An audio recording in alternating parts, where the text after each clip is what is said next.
আজি প্ৰতিনিধি সভা হ'ব, প্ৰতিনিধি সভাহে ডিচিশ্যন ল'ব যে কি কৰিম কি নকৰিম। আৰু এতিয়ালৈকে মোৰ নিজা ব্যক্তিগত একো ডিচিশ্যন নাই। যি ডিচিশ্যন আছিল নিখিল বড়ো ছাত্ৰ সন্থাৰ ডিচিশ্যন আছিলে, যি ডিচিশ্যন আছিলে ৰাইজৰ ডিচিশ্যন আছিলে যে সংগ্ৰাম কৰিব লাগে, এটা চুক্তি কৰিব লাগে, শান্তি প্ৰতিষ্ঠা কৰিব লাগে, আৰু সেই এজেণ্ডাটো লৈ কাম কৰি আছিলোঁ। বড়ো জনগোষ্ঠীৰ এজন ব্যক্তি হিচাপে বড়ো জনগোষ্ঠীক যোৱা 30-40 বছৰে যিটো পৰিস্থিতি আছিলে, সেই পৰিস্থিতিটো অকণমান হ'লেও পৰিৱৰ্তন কৰিব লাগে, সেইটো মোৰো এটা দায়বদ্ধতা বা কমিটমেণ্ট এটা আছিলে। সেই হিচাপে আমি একত্ৰিত হৈ কাম কৰি আছিলোঁ। ৰাজনৈতিক পথাৰখনত যাম নে নাযাম, কাম কৰিম না নকৰিম, সেইটো নিখিল বড়ো ছাত্ৰ সন্থাৰ পৰা ওলোৱাৰ পিছতহে মই ক'ব পাৰিম। আৰু এতিয়াও মই প্ৰেছিডেণ্টেই হৈ আছোঁ। গতিকে মই এতিয়া যিখিনি কথা ক'ম নিখিল বড়ো ছাত্ৰ সন্থাৰ প্ৰেছিডেণ্ট হিচাপে ক'ম। আৰু অহাকালি যদি মই ইয়াৰ পৰা ৰিলিজ লওঁ বা মই ইয়াৰ পৰা যদি ওলাই যাওঁ, ইয়াৰ পিছত বাকী কথা চিন্তা কৰিম। পৃথিৱীখন বহুত ডাঙৰ, কৰিব লগা বহুত কাম আছে, ঘূৰিব লগা বহুত ঠাই আছে, আলোচনা কৰিব বহুত মানুহ আছে। গতিকে আমাৰ কাম কৰা বহুত ফিল্ড আছে। গতিকে ৰাজনীতিটো একমাত্ৰ ফিল্ড নহয়, ৰাজনীতি কৰিবই লাগে, দায়িত্ব ল'বই লাগে, নেতা হ'বই লাগে, MLA মন্ত্ৰী হ'বই লাগে, তেনেকুৱা একো দায়বদ্ধতা এনেকুৱা নাই, বাধ্যকতা একো নাই। গতিকে চিন্তা কৰিম আৰামছে। এতিয়াও বিভিন্ন জাতি জনগোষ্ঠী প্ৰমোদ বড়োৰ মুখখন চাই আছে, কি ক'ব আপুনি? চাওক, তেখেতসকলে মোৰ ওপৰত যিটো মৰম আৰু যিটো বিশ্বাস ৰাখিছে, মোৰ পৰাও তেখেতসকলৰ প্ৰতি সদায় শ্ৰদ্ধা, মৰম আৰু সন্মান থাকিব। আৰু মই সেইটোকে বিচাৰোঁ, কোনো জাতি জনগোষ্ঠীৰ একো ক্ষতি হ'ব নালাগে। সকলো জাতি জনগোষ্ঠীয়ে নিজৰ ভাষা সংস্কৃতিৰ স্বাভিমান লৈ আত্মগৌৰৱেৰে জীয়াই থাকিব পাৰিব লাগে, সকলো সুৰক্ষিত হ'ব লাগে, সেইটো ময়ো বিচাৰোঁ। আৰু মই নিখিল বড়ো ছাত্ৰ সন্থাৰ প্ৰেছিডেণ্ট হিচাপেও বিচাৰোঁ বা মই ব্যক্তিগত ফালৰ পৰাও বিচাৰোঁ।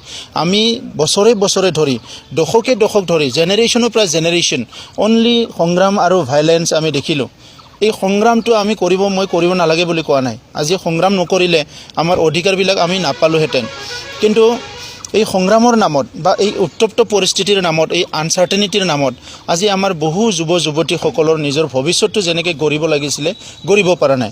গতিকে আমাৰ সকলোৰে এটা দায়িত্ব আহি পৰিছে যে বিশ্বখন ইমান আগুৱাই গ'ল, ছায়েন্স টেকন'লজি ইকনমিৰ ক্ষেত্ৰতে হওক বা বিভিন্ন ক্ষেত্ৰতে হওক, বিশ্বখন ইমান আগুৱাই গ'ল। আৰু আমাৰ ল'ৰা ছোৱালীয়ে আজি নিজৰ দুমুঠা ভাতৰ কাৰণে হাজিৰা কৰিব লগা হৈছে। এই কথাবিলাক লৈ পেলাই আমি চিন্তা কৰিব লাগিব। গতিকে আজি আমাৰ এটা দায়িত্ব আছে, সেই দায়িত্বটো আমি পালন কৰিব লাগিব। গতিকে যি কৰিম, এই অঞ্চলৰ আমাৰ জাতি জনগোষ্ঠীক চবক একেলগে লৈ আমি কাম কৰিম, আমি আগুৱাই যাম, আৰু ইয়াতকৈ বেলেগ একো নাই। গতিকে সেইটো ৰাজনীতিকৰণ কৰিব লগা কিবা আছে বুলি মই নাভাবোঁ। আৰু অহাকালি এই 2 দিন আমাৰ নিখিল বড়ো ছাত্ৰ সন্থাৰ স্পেচিয়েল কনভেনশ্যন আছে। যোৱা বনৰগাঁও যিটো কনভেনশ্যন আছিলে, ইয়াত আমাৰ বহুখিনি কথা আলোচনা কৰিবলৈ ৰৈ গৈছে, কাৰণ সেই সময়ত ডিছকাশ্যন চলি আছিলে। Government of India, government of আছামৰ লগত আলোচনা চলি আছিলে। আৰু সেই আলোচনা চলি থকাৰ কাৰণে নিখিল বড়ো ছাত্ৰ সন্থাৰ বহুখিনি বিষয়ক লৈ পেলাই আমি সেই সময়ত আলোচনা কৰিব পৰা নাছিলে। আৰু আমাৰ যিটো প্ৰতিনিধি সভা, সেই প্ৰতিনিধি সভাত আমাৰ কাৰ্যসূচী কৰ্মসূচী চব ৰচনা কৰা হয়, কিন্তু তাত আমি কিছুমান কথা আধৰুৱাকৈ ৰাখিব লগা হৈছিলে। আৰু সেইকাৰণে আজি আৰু কালি এই 2 দিনত BTR চুক্তি হোৱাৰ পিছত নিখিল বড়ো ছাত্ৰ সন্থাৰ আমাৰ ৰাজনৈতিক আন্দোলনৰ কৰ্মপন্থাটো কেনেকৈ হ'ব, আৰু বাকী যিখিনি ইছ্যু নিখিল বড়ো ছাত্ৰ সন্থাৰ শৈক্ষিক দিশত কাম কৰা, সামাজিক দিশত কাম কৰা, অৰ্থনৈতিক দিশত কাম কৰা, সমাজৰ বিভিন্ন সমস্যাক লৈ কাম কৰা, সেই কথাবিলাক লৈ পেলাই, সেই ইছ্যুবিলাক লৈ পেলাই আজিৰ পৰা আলোচনা কৰা হ'ব। আৰু অহাকালিলৈ ফ্লেগ হোষ্টিং হ'ব। আৰু ইয়াৰ পিছত তামোলপুৰবাসী ৰাইজে চুক্তি কৰা নেতৃত্বক আদৰণি জনাব বিচাৰিছে, তাত আমিও অংশগ্ৰহণ কৰিম। গতিকে 2 দিনীয়া কাৰ্যসূচী লৈ এই স্পেচিয়েল কনভেনশ্যনটো তামোলপুৰত অনুষ্ঠিত কৰা হৈছে। আমি আশা কৰোঁ এই কনভেনশ্যনটো সুকলমে চলি যাব, আৰু ইয়াৰ পৰা নিখিল বড়ো ছাত্ৰ সন্থাই আমাৰ ভৱিষ্যত দিশ নিৰ্ধাৰণ কৰিব পাৰিম, মই সেইটো আশা কৰিছোঁ।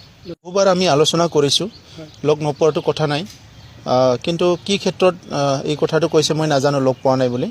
আমি প্ৰধানমন্ত্ৰী যেতিয়া আহিছিলে তাৰ আগত লগ পাইছোঁ, প্ৰধানমন্ত্ৰী অহাৰ দিনা লগ পাইছোঁ, তাৰ আগতো কেইবাবাৰ লগ কৰিছোঁ, ইয়াৰ পিছতো লগ কৰিছোঁ। গতিকে আমি আলোচনা কৰি আছোঁ।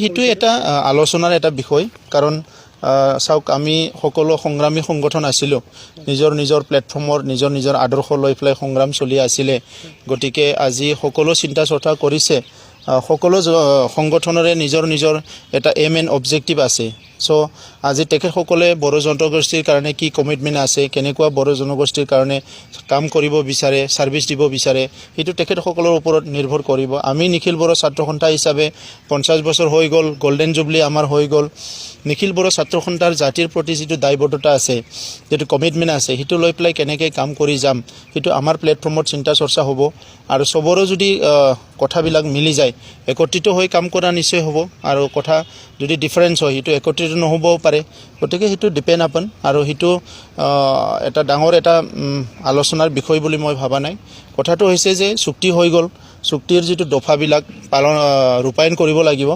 আৰু ইয়াত চুক্তি কৰা দল সংগঠনৰ একত্ৰিত হৈ থকাটো ভাল হয় এইটো চবেই কৈছে আৰু ৰাজনৈতিক পৰিৱৰ্তনৰ কথাটোও চবেই কৈ আছে একত্ৰিত হৈ পেলাই যদি ৰাজনীতিক পৰিৱৰ্তন কৰিব পাৰে যি কমিটমেণ্ট লৈ আন্দোলন কৰিছিলে যি কমিটমেণ্ট লৈ চুক্তি কৰিলে আৰু সেই কমিটমেণ্টটো ৰখাৰ কাৰণে যদি ৰাজনৈতিকভাৱে কাম কৰিব পাৰে সেইটো ভাল হয় তেনেকুৱা চিন্তা চৰ্চাবিলাক হৈ আছে গতিকে আজি নিজৰ নিজৰ প্লেটফৰ্মত আলোচনা হ'ব NDBৰ 4টা গোটৰ মাজত আলোচনা হৈছে তেখেতসকলে কি আলোচনা হৈছে আমি সবিশেষ বিতংকে গম পোৱা নাই যদিও অলপ চলপ আমি কথাবিলাক গম পাইছোঁ গতিকে যি হ'ব এইটো দেখা পাব সময়ে ক'ব দায়িত্ব লৈয়ে দায়বদ্ধতা স্বীকাৰ কৰি মানে বুজি পায়ে আমি চুক্তি কৰিলোঁ শান্তি প্ৰতিষ্ঠা কৰাৰ কাৰণে কাম কৰিছোঁ আৰু আজি সশস্ত্ৰ যিবিলাক সংগ্ৰাম আছিলে চিৰদিনৰ কাৰণে সশস্ত্ৰ সংগ্ৰাম যিবিলাক আছিলে অস্ত্ৰ আছিলে আজি সেইটো নাইকিয়া হৈ গ'ল শান্তি প্ৰতিষ্ঠা হৈ গ'ল আৰু যদি কোনোবা এটা দুটা গ্ৰুপ আছে সেইবিলাকো আজি চৰকাৰৰ লগত আলোচনা কৰিব লাগে আৰু আমি কিবা সহায় কৰিব লাগিলে